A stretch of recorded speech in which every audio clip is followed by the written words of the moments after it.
Thank you, thank you, thank you. Good to be live, good to be here. So let me introduce myself. So I'm a war-damaged army veteran. I've got combat injuries and combat PTSD and just been recently diagnosed as having neurodiverse audiences. Glad I got that off my chest.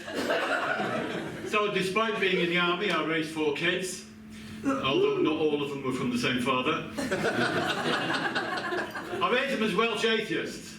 Yeah, they don't believe in Tom Jones. As Tom said, it's not unusual, it happens all the time. Didn't know Tom was a Welsh god? Let me confess, for ages I thought Stormzy was a climate emergency. So I had my birthday this year. I've reached by a miracle the ripe old age of 76. Obviously a young crowd, you think I'm immortal, I'm not. I'll give you some tips for aging, okay? So get a good diet, get some good exercise, and get good sex. Every night.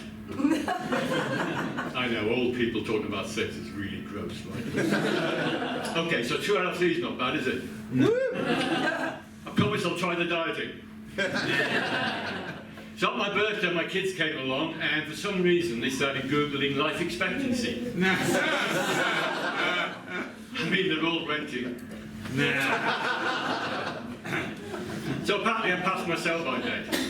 Now, if I'm in the supermarket, they'll put a yellow label on my head saying reduced to nothing. Saturday night, even Alexa told me to switch off. And now I'm worried, this government's talking about assisted dying. Blimey, with my luck, I'll be right in the front of the queue in a country that takes queuing deadly serious. The other night, my eldest came into my bedroom with a big pillow. He said, "I've come to tuck you in, Dad."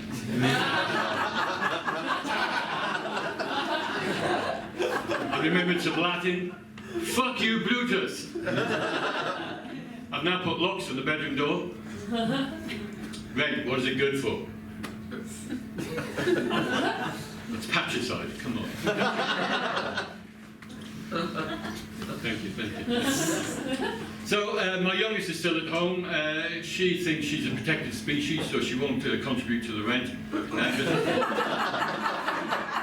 She said, "Dad, you've got to get out. You've got to circulate. You've got to find a companion." She said, "If you don't get out, I'm going to sign you up to a website. You're either going to go internet dating or try stand-up comedy." What's the worst could happen? People are going to laugh at me, right? Yeah, I tried internet dating. I had to put my passport into the website because they wanted proof of life. And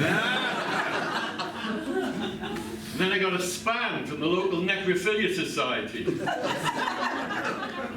I emailed back, over my fucking dead body.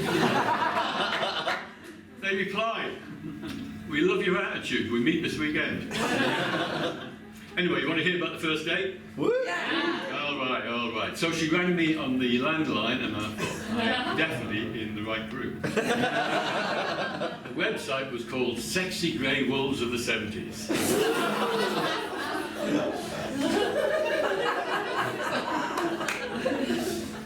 She sounded very posh. She whispered brief encounters and said, "Will you meet me at Charing Cross Station tonight?"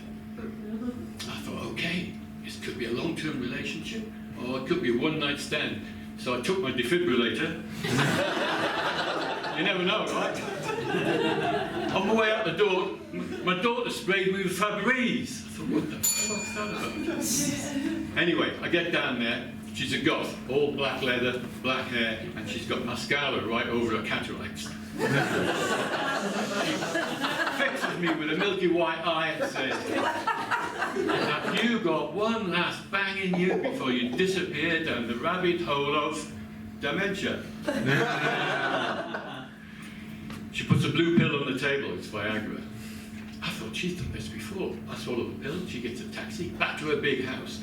We get in there, she said, "Darling, we haven't enough time and we're too old for foreplay." She gets on a Stairmaster and goes straight to the bedroom. I'm following up the steps like a condemned man to the gallows. I get there, she's naked. She said, "Strip." took off my clothes, took off my glasses, and I switched off the lights. I'm in a wrinkly nightmare. We could hear the hiss of escaping Viagra. She said, "Don't worry, big boy, I'm going to blow you back up." She sank to her knees, took out teeth, shuffled towards me like a raptor dancing in Jurassic Park. We met in the middle, our wrinkles interlocked like giant human Velcro. Well, a human leg of sexual desperation. We're stuck there all night like leftover spaghetti on a cold dinner plate. And I get home, my daughter says, "How'd it go, Dad?" I said, "Could be engaged, but we'll definitely need a stairmaster." Look around, you got your lives, well, some of you passed it, but make the most of it. Thank you for laughing, and I'm still alive.